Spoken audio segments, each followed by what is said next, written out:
Alléluia, c'est bien ça. On va les lire tous ensemble à haute voix, s'il vous plaît. Ainsi, dès maintenant, nous ne connaissons personne selon la chair. Et si nous avons connu Christ selon la chair, maintenant nous ne le connaissons plus de cette manière. Si quelqu'un est en Christ, il est une nouvelle créature. Les choses anciennes sont passées, voici toutes choses sont devenues nouvelles. Et tout cela vient de Dieu, qui nous a réconciliés avec lui par Christ et qui nous a donné le ministère de la réconciliation, car Dieu était en Christ réconciliant le monde avec lui-même, en n'imputant point aux hommes leurs offenses. Et il a mis en nous la parole de la réconciliation. Nous faisons donc la fonction d'ambassadeurs pour Christ, comme si Dieu exhortait par nous. Nous vous en supplions au nom de Christ, soyez réconciliés avec Dieu. Celui qui n'a point connu les péchés, il l'a fait devenir péché pour nous, afin que nous devenions en lui justice de Dieu. Prions tous ensemble, Seigneur. Jésus, encore une fois, merci pour le privilège et l'honneur de nous rassembler en ces lieux dans ta présence, Seigneur. Merci pour le privilège de nous tenir devant ton peuple, Seigneur. Papa, nous réalisons que ta présence que nous ressentons à ces lieux a été acquis, Papa, par un grand prix. Un prix, Papa, immesurable. Seigneur, maintenant, alléluia, alors que nous venons pour sonder ta parole, Seigneur, nous prions que, Père éternel, il avachate à tu nous fasses don de ton onction, car nous ne pouvons pas la recevoir de nous-mêmes. Pareille folie pour nous, car nous sommes des hommes naturels. Seigneur, aide-nous à la recevoir, aide-nous à la partager, Seigneur Jésus-Christ, et que nous tous nous en soyons édifiés, que nous puissions apporter des fruits qui en sont dignes. Au nom de Jésus, nous te prions avec action de grâce à nos cœurs. Nous disons tous au nom de Jésus. Et vous pouvez tout s'asseoir. Alléluia. Maintenant, juste avant que je n'entre dans la parole, je voulais donner un autre petit témoignage. Ce matin, je suis allé chez Maxi. Ma femme m'a envoyé chez Maxi chercher 2-3 trucs. Et j'ai fait tomber mon téléphone dans le stationnement du Maxi. C'était un iPhone 5. S. Quelqu'un l'a ramassé et il l'a ramené à l'intérieur du Maxi. Il l'a donné au gérant. Maintenant, vu que j'aurais dû dire j'ai laissé tomber mon bureau parce que tous mes contacts sont là-dedans. Et là, la gérante ne savait pas comment me retrouver parce que bon, c'était verrouillé. Mais on était à la maison, la sœur Tabitha est venue pour aider ma femme tout ce matin. Elle a débarqué, elle a frappé à la porte, elle est entrée. Bon. Et on était là, devant, je venais d'arriver à la maison, et là son téléphone sonne. Et là, elle me regarde, elle me dit, mais papa, quand tu m'appelles? Je dis, oh, je pensais que j'ai composé dans les poches. Je cherche dans les poches, rien. Et puis, je dis, je ne trouve pas mon téléphone. Et là, elle répond, et c'est la dame qui est à l'autre bout. Honnêtement, on ne sait pas qui a appelé qui. Et il a fait comment pour appeler. Mais sur mon numéro, son numéro à elle apparaissait 4 fois sans qu'elle ait composé mon téléphone. Elle m'a appelé sans m'avoir appelé. Son téléphone était sur le comptoir chez moi. Mais son téléphone a composé 4 fois, sans laisser d'empreinte dans son téléphone. Et tout ça pour qu'on puisse seulement me rappeler, au fait.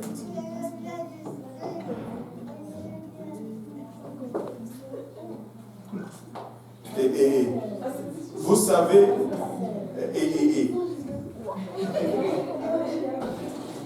je vous dis, Dieu fait des choses. Et je suis allé, j'ai récupéré mon téléphone. Enfin, j'ai récupéré mon bureau. J'étais tout content.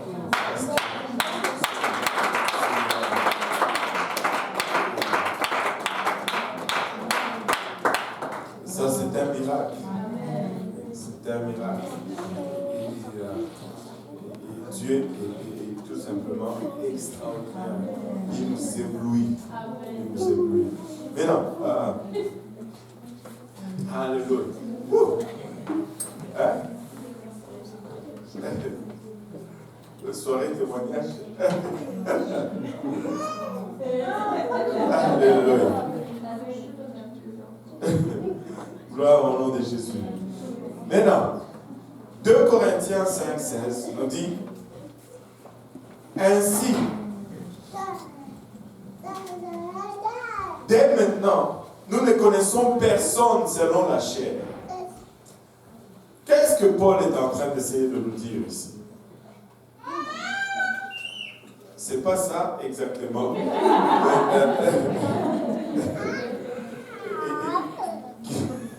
Elle n'est pas contente. Il dit ainsi de maintenant, nous ne connaissons personne selon la chair. Paul est en train de dire ceci. Nous ne regardons personne selon la chair. Nous ne jugeons personne selon la chair. Amen. Il dit, et si nous avons connu Christ selon la chair, maintenant nous ne le connaissons plus de cette manière. Il dit, la seule personne que nous avons jugée selon la chair, c'était Jésus-Christ. Et c'était assez. On l'a fait une fois, il a été jugé selon la chair et il a été condamné. Écoutez, si vous me jugez selon la chair, vous allez me condamner parce que ma chair est pécheresse. Il y a plein de défauts dans ma chair.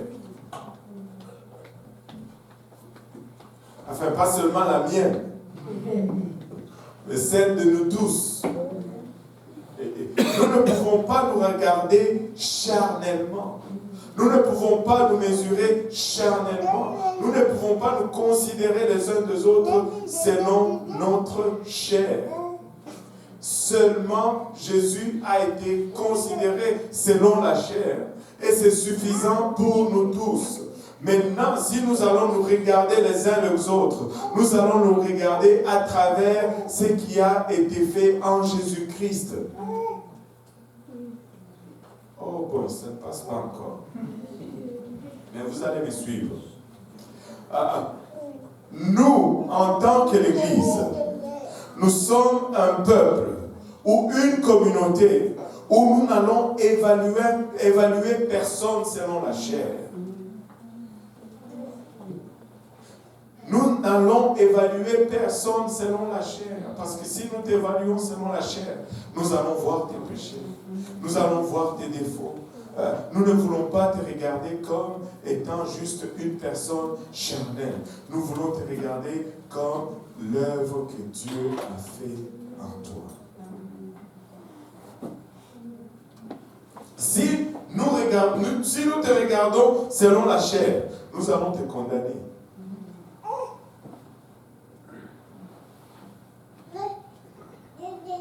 Ce que je veux dire, c'est ceci.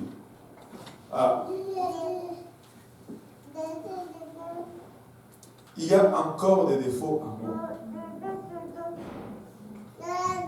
Mais ces défauts font partie de ma nature charnelle. Amen. Et si tu regardes ma nature charnelle seulement, tu vas me condamner. Parce que tu vas trouver plein de défaillances.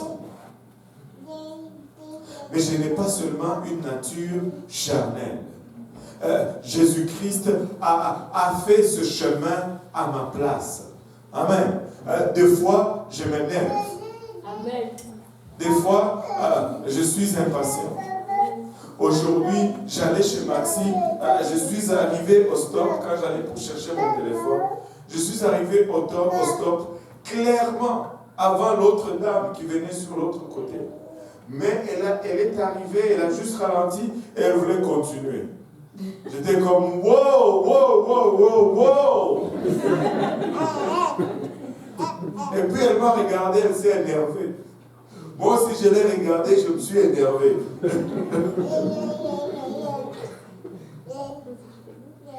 Et je me dis, mais qu'est-ce que tu veux? Et je suis parti. Et puis après, le Saint-Esprit m'a frappé. Ça, c'est ma nature charnelle. Et si tu me regardes seulement avec cela, tu vas dire, wow, il y a encore du travail à faire ici. Et tu vas me barrer de la liste. Alléluia. Mais nous, dans l'Église, nous allons nous exempter de cela. Amen. Chaque personne qui va rentrer ici, nous n'allons pas la regarder, alléluia, nous n'allons pas l'évaluer selon la chair. Amen. Paul nous dit que nous l'avons fait une fois avec Jésus-Christ. Nous l'avons jugé et nous l'avons condamné et il a été crucifié. Et une fois c'est assez, nous n'allons plus le refaire. Parce qu'il nous dit, ainsi de maintenant, nous ne connaissons personne selon la chair. Et si nous avons connu Christ selon la chair, maintenant nous ne le connaissons plus de cette manière. C'est fini. Même Jésus-Christ, nous n'allons plus le condamner. Il a été condamné une fois et c'est suffisant et c'est assez. Il dit, si quelqu'un est en Christ, au verset 17, il est une nouvelle créature. Les choses anciennes sont quoi? Sont passées. Alléluia. Les choses anciennes sont passées et voici, toutes choses sont devenues nouvelles. Je ne sais pas si vous voyez un peu la profondeur de ce verset. Parce que quand on dit les choses passées, les choses anciennes sont passées et toutes choses sont devenues nouvelles. C'est comme si nous arrêtons seulement au passé. Si c'est s'arrêter seulement au passé, il allait dire les choses passées, les choses anciennes sont passées, point final. Mais il dit, mais toutes choses sont devenues nouvelles. Même ceux du présent deviennent nouvelles. Ceux du futur deviennent nouvelles. Quand Dieu nous sauve, quand Dieu nous lave, et il s'occupe de notre passé, il s'occupe de notre présent, il s'occupe de notre futur. Ma nature, alléluia, oui, j'ai la nature charnelle, humaine, mais j'ai une autre nature que j'ai reçue de Dieu qui est nouvelle aujourd'hui. Même mes choses du futur sont nouvelles. Je ne suis plus lié à l'ancien héritage de la chair. Même mon futur est tout neuf. Mon présent, il est tout neuf. Je suis une autre personne. Je marche avec Jésus-Christ maintenant. Et tout cela vient de Dieu qui nous a réconciliés avec lui par Christ. Dieu a restauré notre relation avec lui. Nous avions brisé cette relation. L'homme spirituel est mort lorsque nous avions brisé cette relation. Et pendant des milliers d'années, nous avons marché sans l'homme spirituel. Dieu a guidé à travers les âges. Il nous a préparés jusqu'à ce que Jésus-Christ revienne. Et lorsque Jésus-Christ est venu, son travail c'était de nous réconcilier avec Dieu. Et quand nous nous réconcilions avec le Seigneur, nous récupérons cette autre nature qui manquait. C'est-à-dire l'aspect spirituel. C'est pourquoi nous pouvons ne plus nous juger selon la chair et nous regarder plutôt selon l'esprit. Parce que lorsque nous sommes réconciliés avec Dieu, il y a 3 pas pour la réconciliation avec Dieu. 3 pas. Il y en a une qui les a fait aujourd'hui. Et après qu'elle ait reçu le Saint-Esprit, je lui ai dit, toi tu as fait vraiment les 3 de suite. Bang, bang, bang. Repentance, baptême d'eau et baptême du Saint-Esprit. Vous savez, le frère Roche m'a appelé, m'a dit, pasteur, il y a une de mes études bibliques au collège qui veut se faire baptiser, je ne sais pas où vous êtes. Je suis à la maison, mais ça ne change rien. Bon, et il dit, bon, on va à quelle église? Je dis, on va à Saint-Laurent parce que le baptistère est vide ici. Il se vide, je ne sais pas pourquoi, on va essayer d'arranger ça.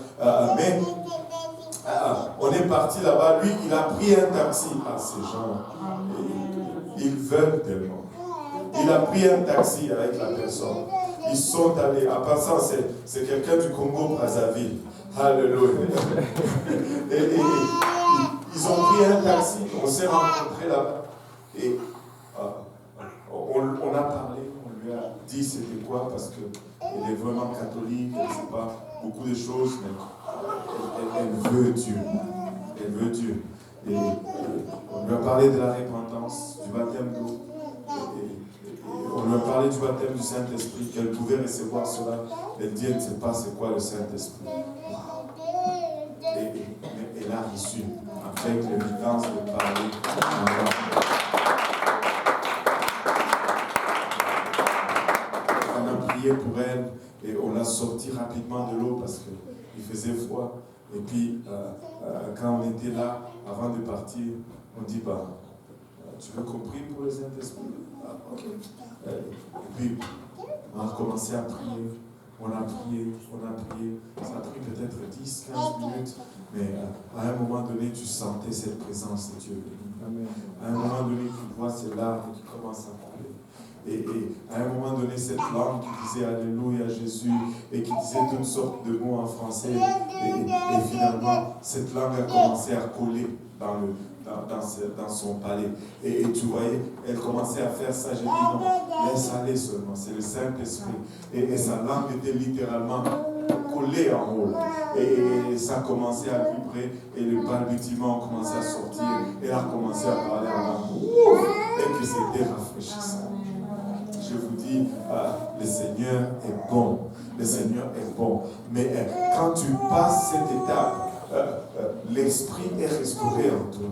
On ne peut plus te regarder seulement charnellement parce qu'il y a l'esprit qui travaille en toi. Maintenant, quand on te regarde, on regarde l'œuvre du Saint-Esprit. Dieu restaure cette relation. Et quand on reçoit le Saint-Esprit, on peut rentrer à nouveau dans cette relation qu'on avait avec lui une fois. Nous étions une fois ses ennemis. Lorsque nous avions désobéi à Dieu, lorsque Adam et Ève ont péché, nous étions ennemis de Dieu. Mais maintenant, nous sommes devenus ses amis. Au-delà de cela, nous sommes devenus ses enfants.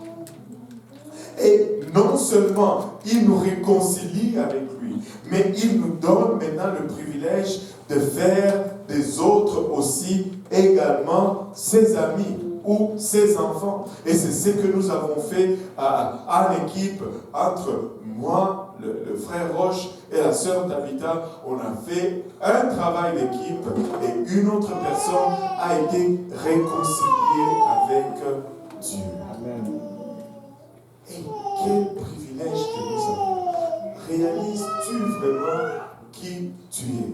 Tu n'es plus non seulement une personne charnelle, mais tu es une personne spirituelle qui peut exercer le ministère de la réconciliation. Maintenant, comment le Seigneur a-t-il fait cela? Comment est-ce qu'il nous a réconciliés à lui? Il dit, regardons le verset 18. Et tout cela vient de Dieu qui nous a réconciliés avec lui par Christ et nous a donné le ministère de la réconciliation. Pas le ministère de la calomnisation ou quelque chose comme ça. Le ministère de la réconciliation. Pas le ministère de la condamnation ou le ministère de l'accusation. Le ministère de la réconciliation. Regarde ton voisin, dis-lui, notre ministère, c'est le ministère de la réconciliation.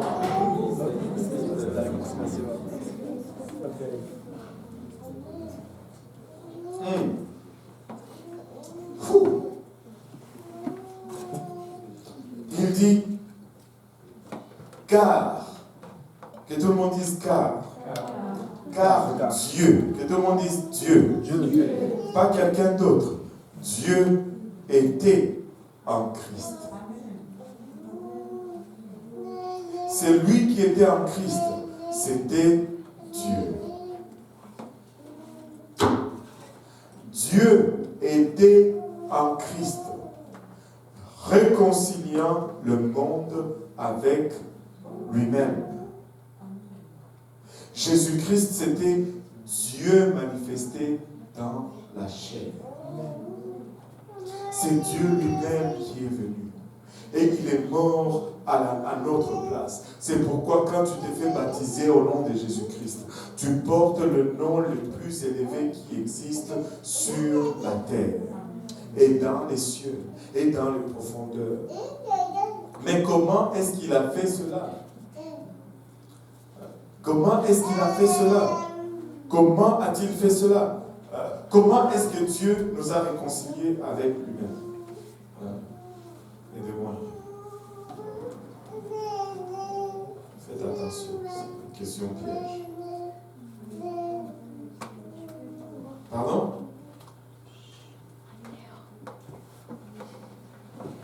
Un imputain point? Ouais. Trop forte. Et qu'est-ce que ceci signifie? S'il ne nous impute pas nos offenses, cela veut dire il nous pardonne. C'est par le pardon qu'il nous a réconciliés avec lui-même. Regarde ton voisin et dis-lui, ah bon?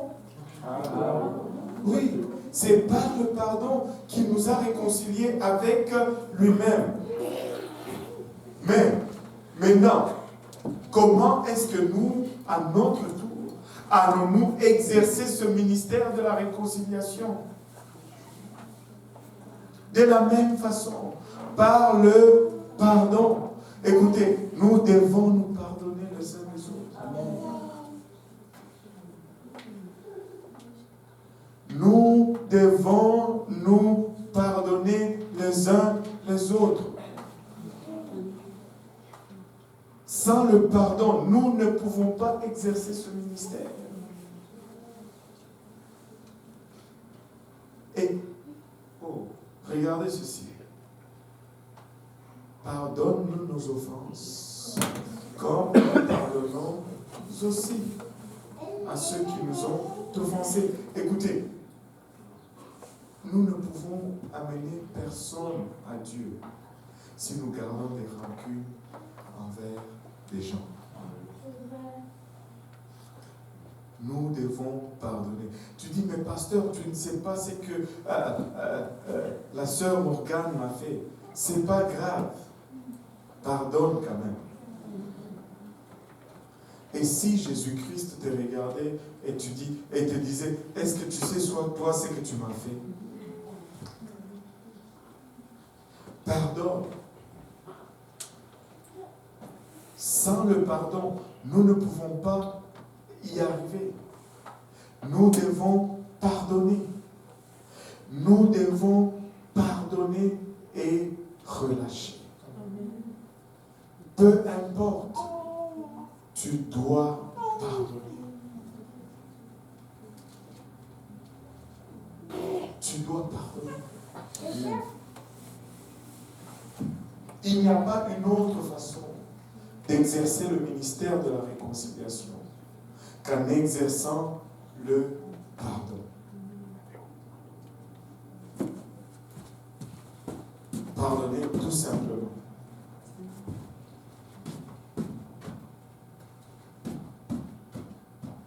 Oui. J'ai une question par rapport à ça. Si par exemple quelqu'un t'a fait mal et que tu décides de pardonner à la personne, mais au fond de toi tu dis à la personne je te pardonne, mais au fond de toi tu n'es pas complètement guéri, mais ça te prend genre quelques temps avant de vraiment comme... Est-ce que c'est mal?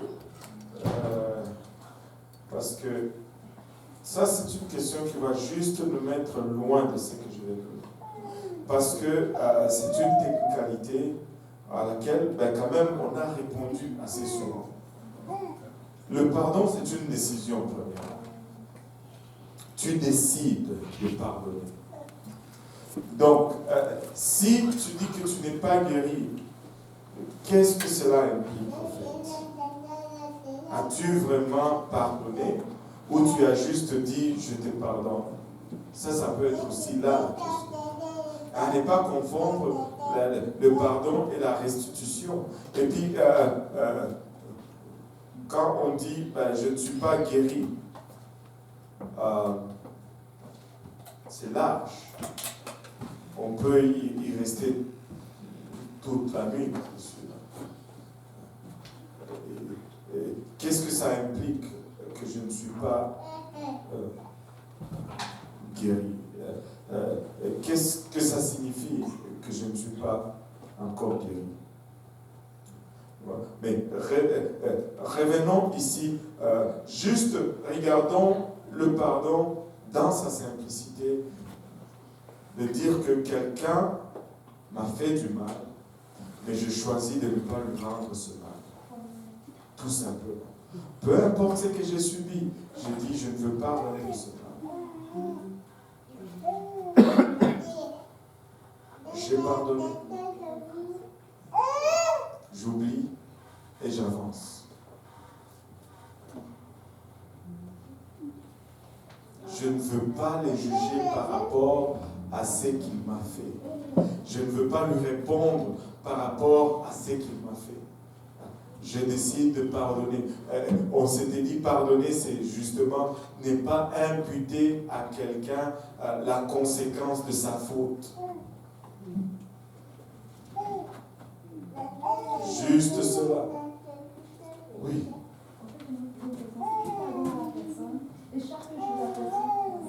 Par exemple, c'est dans ton travail, la personne est la charge, la personne te fait la même chose, tu lui pardonnes. Si tu changes de département et tu lui parles, est-ce que ça dit que tu n'as pas pardonné? Tu salues la personne, mais juste tu changes de département à cause de la personne. Ça, c'est un peu la même chose. Tu peux changer de département. Pardonner quelqu'un n'implique pas que tu ne changes pas de département. Vous savez pourquoi on a beaucoup de questions sur le pardon? Parce qu'on a beaucoup de difficultés à accepter le pardon. Tu sais, il ne faut pas confondre le pardon et la restitution et toutes ces choses. Tu peux pardonner quelqu'un, même si vous n'allez plus entrer dans le même type de relation ou le même type de fréquentation. Mais cela n'implique en rien le pardon.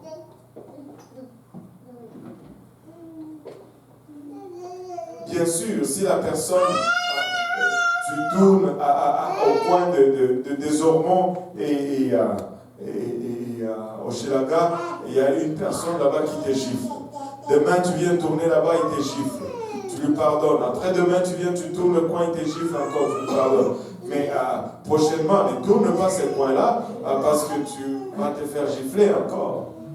Donc, change de rue, par exemple. Mais cela ne veut pas dire que tu lui pardonnes. Le fait que tu ne l'as pas giflé en retour, cela veut dire que tu l'as pardonné. Mais pardonner ne veut pas dire accepter les gifles jusqu'à ce que je meure.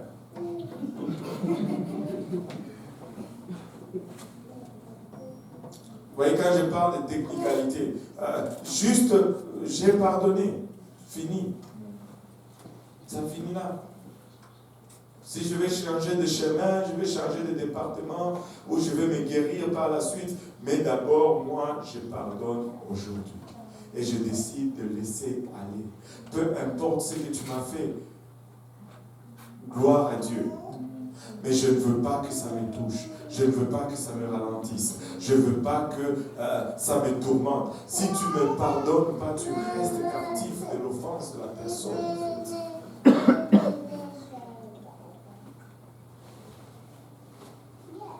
Et c'est de la même façon que nous aussi, nous allons opérer le ministère de la réconciliation. Oh boy. C'est par le pardon. De micro. C'est pas le pardon. Mais non, oui. Peut-être par rapport à, disons par exemple, deux amis, si une personne fait du mal à une autre personne, peut-être tu pardonnes la personne, c'est sûr que votre amitié ne sera plus dépendamment de la gravure. C'est sûr que peut-être si c'est quelqu'un avec qui tu passais beaucoup de temps et puis il y a eu quelque chose, c'est plus forcément la personne avec qui tu vas vouloir passer tout le temps, même que tu as vraiment pardonné la personne. Mais je me demandais, est-ce que le Seigneur nous regarde aussi comme ça? Du moins, il nous pardonne, mais parce que dans ces cas-là, qu'est-ce qui s'est passé? Pourquoi je disais, ça va nous perdre? Dans ces cas-là, c'est tout simplement, s'il y a cette distance, c'est parce qu'il n'y a pas eu restitution. C'est la restitution qui te permet de rétablir cette confiance. Et la restitution vient quand tu vois vraiment la repentance sincère de l'autre côté et le désir de corriger ce qui a été fait. Et si tu vois cela, je ne vois pas pourquoi tu vas te retenir dans une relation. Mais quand cela n'est pas visible, c'est là que on change de direction ou on change de département. Mais c'est parce qu'il n'y a pas de restitution, il n'y a pas de repentance de l'autre côté. Mais cela ne doit pas... Le pardon n'est pas optionnel. Le pardon est obligatoire. Je dois pardonner. Mais la restitution est optionnelle ou est conditionnelle. C'est vraiment le mot. Le pardon n'est pas conditionnel. Tu dois pardonner. Mais la restitution, elle est conditionnelle. Elle est conditionnelle à la repentance. Même nous, aujourd'hui, si Dieu nous pardonne, mais si nous ne nous repentons pas, nous n'allons pas avoir une relation avec Dieu. C'est pourquoi il nous dit, si vous ne vous repentez pas, vous périrez également dans vos péchés. S'il n'y a pas de repentance, il n'y a pas de restitution, on ne va pas aller nulle part. Écoutez, aussi, juste pour qu'on soit vraiment sur la même longueur d'onde, là, sérieusement, là. N'avez-vous jamais vu deux personnes qui s'éloignent sans même qu'il y ait offense? Alors pourquoi est-ce que vous vous en faites quand ils s'éloignent, quand il y a une offense? Parce que des fois, ce n'est pas nécessaire. Des fois, les relations changent juste par eux-mêmes. Sans qu'il y ait chicane, sans qu'il y ait offense, mais c'est juste que les priorités changent et on n'est plus dans la même relation. Donc le fait de ne plus être dans une relation qu'on était avant n'est pas problématique. Alors,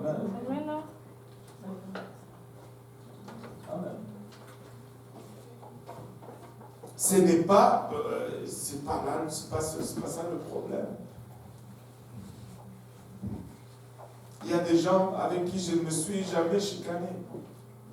On a même des pasteurs avec qui on a travaillé à un moment ensemble, on était proches, puis pour une raison ou pour une autre, on ne communique plus, mais on ne s'est pas chicané. Il n'y a rien eu de mal, mais c'est juste comme ça. Amen. Maintenant, tout ceci, je veux vraiment souligner tout ceci. Pourquoi? Parce que je veux dire que l'Église, que tout le monde dise l'Église.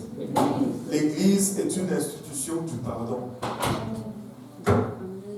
L'Église est une institution du pardon. Peu importe comment il rentre ici, il faut qu'il trouve que c'est une place où on pardonne. Amen. Il faut qu'il trouve que c'est une place où on pardonne. L'Église est une institution du pardon. L'Église n'est pas la cour de justice où on émet des sentences de condamnation. Cet endroit est une institution du pardon. Amen.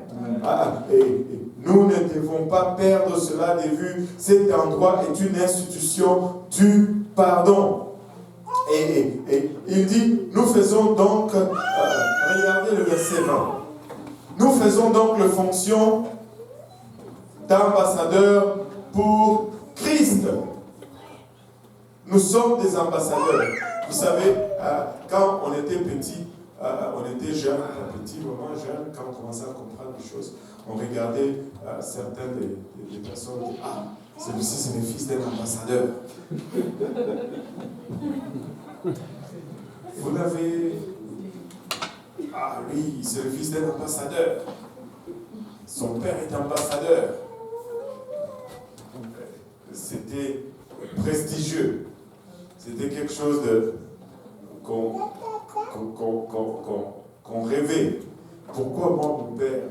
pas ambassadeur.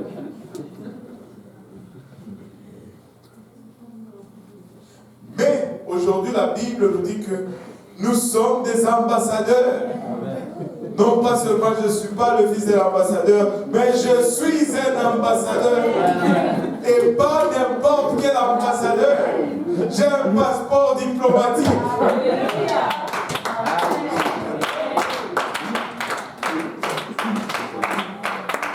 Mais pas n'importe quel ambassadeur. Nous sommes debout à la place de Christ. Cela amène beaucoup de privilèges. Vous savez, quand un ambassadeur voyage, il ne passe pas dans les mêmes fils que nous tous. Quand il arrive à l'aéroport, c'est ailleurs. Tu sais, quand même la voiture qu'il conduit, il y a un CD qui est en avant de sa plaque d'immatriculation pour dire corps diplomatique. Tu sais, même si c'est l'ambassadeur du Congo, un policier de Montréal ne peut pas perquisitionner sa voiture, peu importe, parce qu'il est ambassadeur. Ça vient avec des privilèges. Regarde ton voisin, dis-lui, tu es ambassadeur. C'est tout le fait que ça te fait. Yes. Bon, ok, on va annuler ça. Vous allez juste être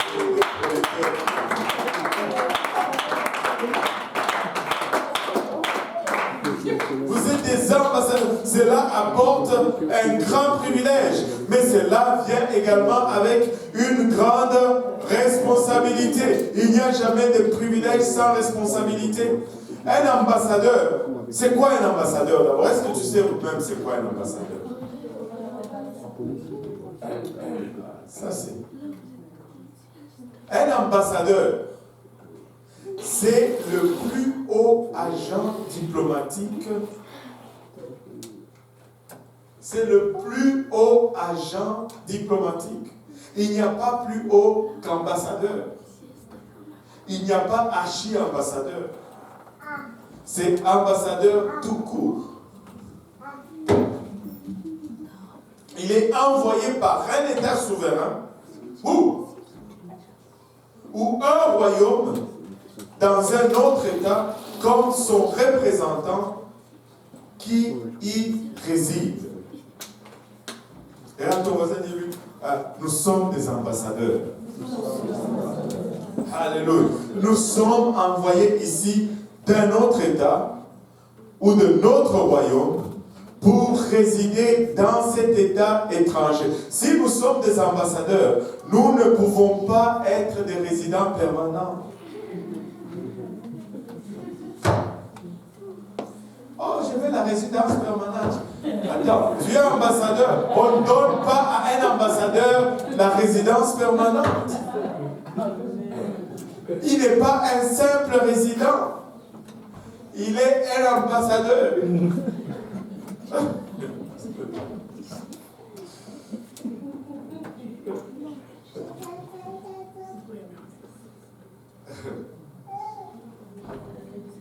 Alléluia. Il est un ambassadeur. Nous sommes ici et cette terre, ce n'est pas notre lieu de résidence. Oui, je comprends, nous cherchons la résidence canadienne, c'est correct, mais c'est temporaire. Mais nous sommes des ambassadeurs pour Christ dans ce système mondain. Nous n'allons pas investir dans ce système, nous n'allons pas nous enraciner dans ce système parce que nous sommes ici seulement temporairement. Et nous sommes envoyés par notre royaume céleste et c'est ce royaume que nous représentons. Parce que les ambassadeurs parlent et agissent pour leur patrie. Notre patrie, ce n'est pas ici sur terre. Nous devons parler pour notre État. Nous devons parler pour notre royaume. Si nous agissons, nous allons agir pour notre royaume. Alléluia. Les ambassadeurs parlent et agissent pour leur royaume d'origine. Ils ne vont pas travailler pour les intérêts du pays dans lequel ils résident. Ils vont travailler pour les intérêts du pays qui les a envoyés. Quand un ambassadeur signe un contrat avec le pays dans lequel il est représentatif, alléluia, il va signer ce contrat en veillant sur les intérêts de son pays d'origine. Quand tu fais des affaires et que tu traites un contrat avec ce système, avec ce monde, tu les regardes toujours avec les intérêts de notre pays d'origine, avec les intérêts de notre patrie. Nous ne sommes pas ici pour avancer la cause de ce monde. Nous sommes là pour avancer la cause du royaume. Alléluia. Les ambassadeurs, ils jouissent de l'immunité diplomatique. Oh. C'est-à-dire, la police canadienne ne peut pas arrêter même un ambassadeur, même si c'est un ambassadeur du Zimbabwe, il ne peut pas être arrêté par la police du pays résident.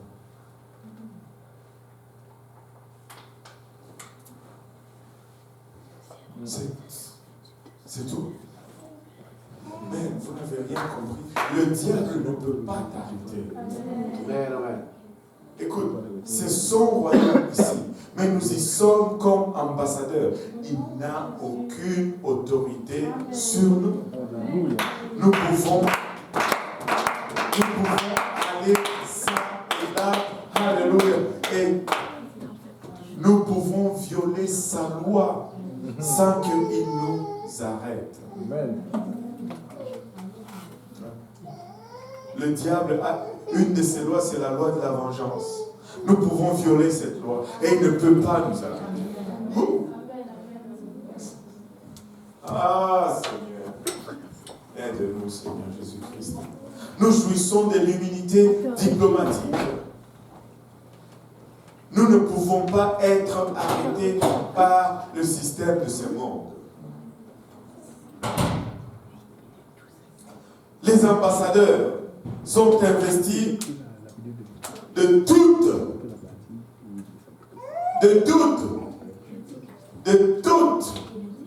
la puissance de leur patrie. Plus leur... Vous savez pourquoi l'ambassadeur des États-Unis est si puissant chez nous? Parce que son pays est puissant. Il a les avions et l'armée et l'argent pour le baquer. Vous savez pourquoi des fois l'ambassadeur du Congo n'est pas si influent ici? Bon,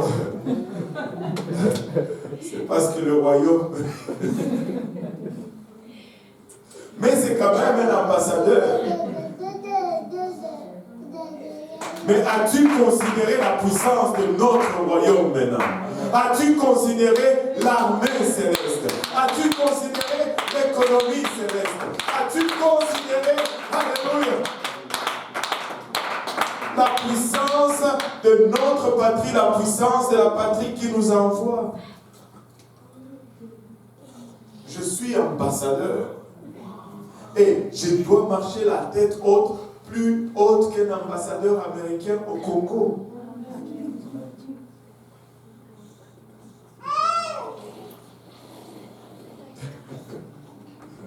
Alléluia. Les ambassadeurs sont investis de toute la puissance de leur patrie.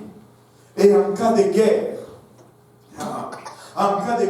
les ambassadeurs sont rappelés par leur patrie. En cas de guerre, le gouvernement qui les a envoyés dit hey, revenez au pays, revenez ici chez nous, ce pays-là va être détruit. Vous savez quoi? Au son de la trompette.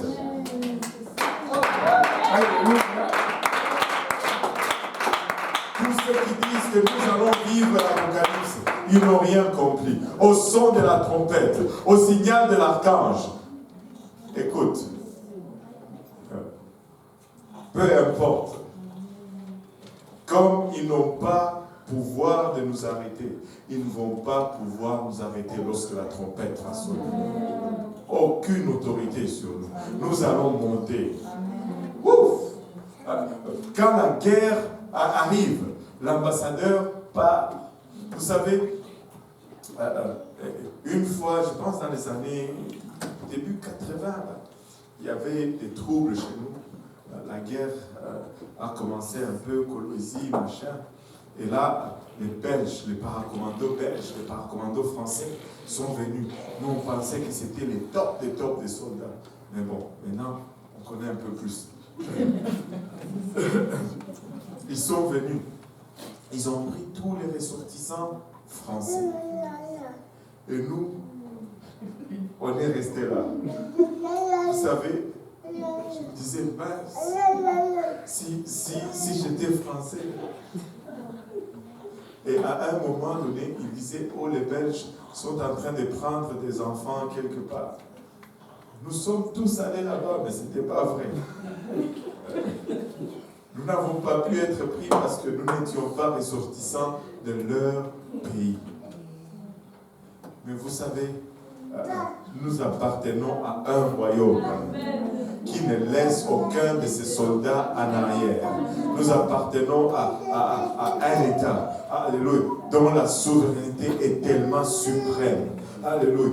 Écoutez, l'armée la plus puissante, l'économie la plus forte, les médecins les plus puissants, peu importe, c'est notre patrie. Et c'est celle-là que nous représentons ici sur terre. Mais lorsque ça va parler ici, on va être rappelé. On va être rappelé. Comme ambassadeur, nous allons être rappelés. Je suis un ambassadeur. Ne me regarde pas comme ça, je ne suis pas juste un simple, je suis un ambassadeur. Regarde ton voisin, je suis un ambassadeur. Alléluia. Gloire au nom de Jésus. Alléluia. Voilà. Un dernier point, mais très très important. Regarde ton voisin, dis-lui, le dernier point est très important. C'est bien des privilèges, c'est bien de nos devoirs et tout ceci que nous devons signer des contrats qui sont l'avantage de notre patrie. C'est beau toutes ces choses-là, mais il y a encore une autre chose encore plus suprême. Vous savez, quand tu commets un crime dans un pays, là, la police commence à te courir après. Un crime bien sûr politique, ok, on s'entend. Là, tu cours, tu arrives et tu vois l'ambassade, je ne sais pas moi, du Canada, tu sautes, tu escalades les murs, tu rentres là-dedans, boum. Et puis, tu sais qu'est-ce qui arrive? Les policiers, ils ne peuvent pas escalader aussi les murs. Ils s'arrêtent là. Ils ne peuvent pas rentrer. Pourquoi? Parce que le territoire délimité par l'ambassade est considéré comme terrain étranger. Ils ne peuvent pas entrer. S'ils entrent, c'est comme une déclaration de guerre. Le terrain de l'ambassade est considéré comme l'extension du territoire du pays qui est représenté par cette ambassade. Tu ne peux pas entrer dans l'ambassade chercher quelqu'un qui s'y est réfugié.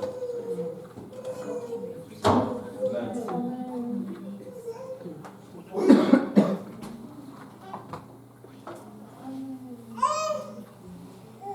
C'est vrai. C'est la loi, c'est la norme. Même si c'est un bandit, il n'est plus sur ta juridiction. C'est comme s'il est allé au Canada. Tu ne peux pas envoyer des soldats les suivre ici. Là, tu commences à négocier maintenant avec le pays pour qu'il te le redonne. Et si lui, il demande asile politique, ben, ça devient un long discours. Amen. Amen. Il n'y a que l'ambassade qui peut le mettre dehors. parce que c'est son territoire. Une ambassade est une île souveraine. Et on s'y considère comme étant sur le sol de sa patrie représentative. Et si nous appelons, si nous disons que nous sommes des ambassadeurs, et que ces lieux, c'est l'ambassade du ciel, toute personne qui est pourchassée à l'extérieur, qui entre ici,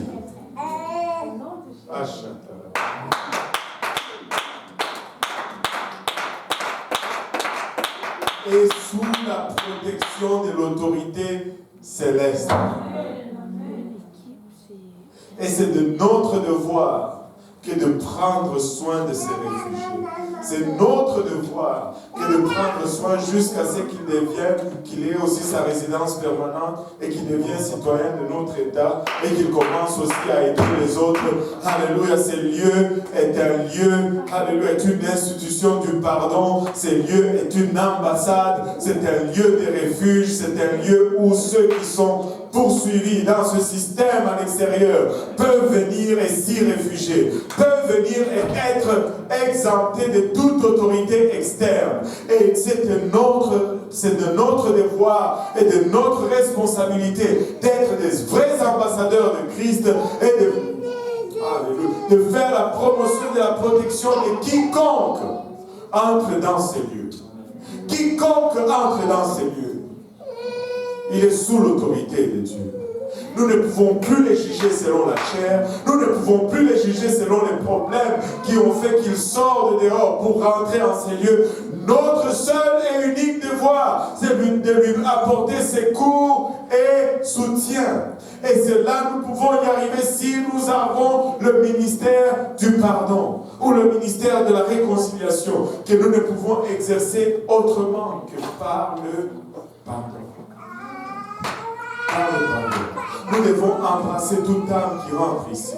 Il y en a qui sont poursuivis par des armées, qui ont écorché des balles, qui ont pris des coups de baïonnette, qui ont été lacérés par, alléluia, le mal de la drogue, de l'alcool, de la promiscuité. Mais quand ils rentrent ici, ils sont aussi, alléluia, des candidats, alléluia, acceptables pour le ministère de la réconciliation et ils sont dignes de notre pardon. Nous ne pouvons pas les regarder selon la chair. Nous avons regardé une fois Christ selon la chair et c'est assez. Quand Christ est allé à la croix, il est devenu drogué à ma place. Il est devenu fornicateur à ma place. Il est devenu alcoolique à ma place. Il est devenu meurtrier à ma place. Il a porté tous nos péchés à cette croix. Il a revêtu de la chair à notre place. Ainsi, toute personne qui rentre, nous ne pouvons plus les regarder selon la chair. Nous n'allons plus regarder personne selon la chair.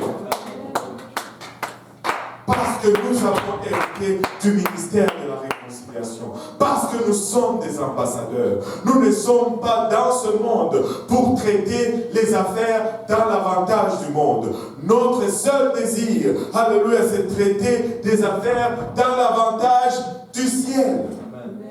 Et l'avantage du ciel se trouve dans le pardon. L'avantage du ciel se trouve dans la délivrance. L'avantage du ciel se trouve dans la réconciliation. Nous ne gagnons rien à condamner quelqu'un qui rentre affligé déjà par la condamnation de ce monde. Ça, ce sont des contrats qui vont dans l'avantage de ce monde. Alléluia. Que Dieu nous aide, que nous ayons un cœur qui pardonne sincèrement. Écoutez, nous devons pardonner. Nous devons apprendre à relâcher. Peu importe, je choisis de pardonner. Pardonner, c'est un choix. Lorsque tu pardonnes, tu déculpes une puissance de Dieu dans ta vie et le diable ne peut plus te saisir. Le diable n'a plus de prise sur toi. Avec le pardon, le diable n'a plus d'emprise sur toi.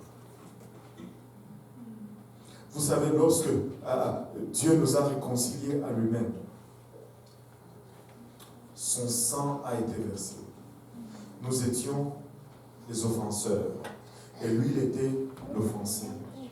Mais ce sang n'a pas été unidirectionnel.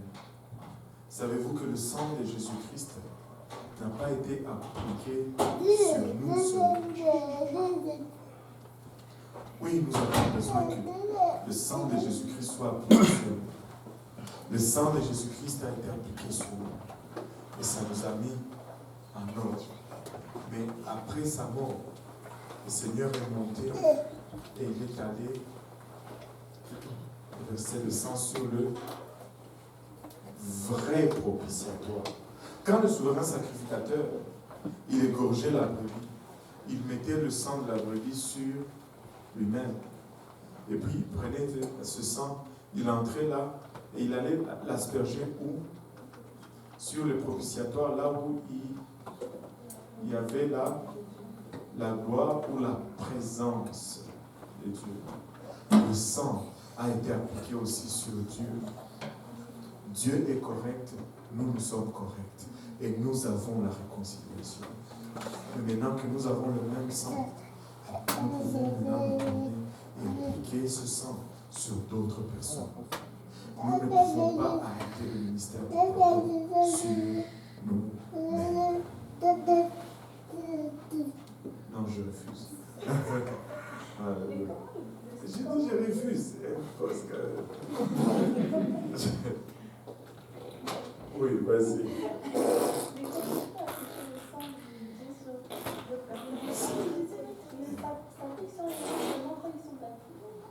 Justement. Mais avant, pour qu'on arrive au baptême, il faut d'abord nous montrer. Si moi, je regarde Palida, je dis, ah, moi j'ai été pardonné. Palida n'est pas encore sauvé. Ah, toi, c'est quoi là? Tu vis encore dans les péchés. C'est quoi ton affaire là? Hein? Je n'applique pas le sang de Jésus-Christ. Je ne la regarde pas à travers le sang. Si je la regarde à travers le sang, bon, je ne suis pas en train de dire qu'elle vit dans le péché. Hein. Amen. Que cela soit clair. Je dois apprendre à regarder les gens à travers le sang, comme Dieu me regarde à travers le sang. Je ne peux pas la regarder à travers la chair. L'Église n'est pas une institution où on regarde les gens à travers la chair. C'est une institution du pardon. Mais ce n'est pas une licence pour pécher. Qu'on se mette d'accord là-dessus. Je ne veux pas commencer à aller ici. Coup de pied, coup de coude. Tu dois me pardonner. Non, non, non. C'est pas ça. C'est pas ça. Oh, si tu veux aller au ciel, tu dois me pardonner. Toi aussi, si tu veux aller au ciel, il faut que tu arrêtes ce que tu es en train de faire. Sinon, tu ne vas pas y aller toi non plus. Amen. Alléluia. Gloire au nom de Jésus. Nous sommes l'ambassade céleste ici sur terre. Et ça, c'est le consulat du ciel dans Montréal-Est. Amen. Et tous ces gens qui ont des problèmes, ils peuvent venir ici et trouver refuge parmi nous.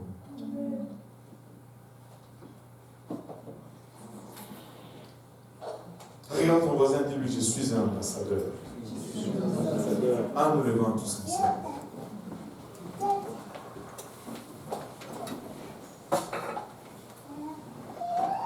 Nous ne sommes pas une institution de condamnation, mais nous sommes une institution du pardon. Amen.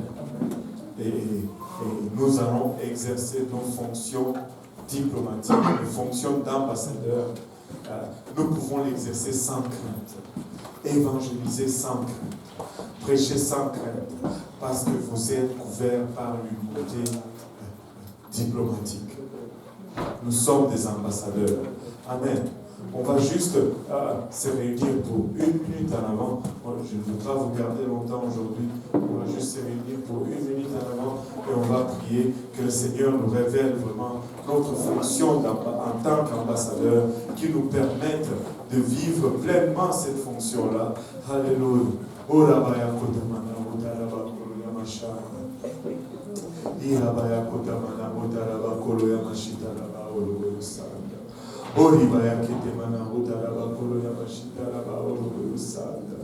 Gloire au nom de Jésus. Gloire au nom de Jésus. Père Céleste, te rendons grâce éternelle pour ton amour, ta bonté, ta fidélité, Papa. Te remercions, Père, pour le privilège que nous avons d'être dans ton royaume, Papa, d'être tes ambassadeurs et de vivre, Papa, il a ce que tu nous permets de vivre aujourd'hui. Père, mais nous te prions, Papa, alléluia, que tu vraiment renouvelles ce ministère de la réconciliation en nous, Seigneur. Papa, que tu nous donnes un cœur compatissant, Seigneur. Que nous fassons de ces lieux, Papa, un lieu de refuge. Un lieu où les oppressés ou les opprimés de ce monde vont venir et trouver le refuge. Un lieu où les abusés et les condamnés, Papa, de ce monde vont venir et vont trouver refuge. Un lieu, Seigneur, il a où les rejetés, Papa, vont venir et vont être acceptés, Seigneur Jésus-Christ. Baptise-nous, Papa, d'un fraîche baptême, Papa, de compassion, Seigneur. Que nous puissions regarder comme toi tu regardes, Papa. Et soutiens-nous, Papa, dans cette démarche, Seigneur, car nous réalisons que par nous-mêmes, nous ne pouvons pas y arriver. Au nom de Jésus, nous te prions, Papa. Au nom de Jésus, nous te prions, Seigneur. Au nom de Jésus, nous te prions. Alléluia.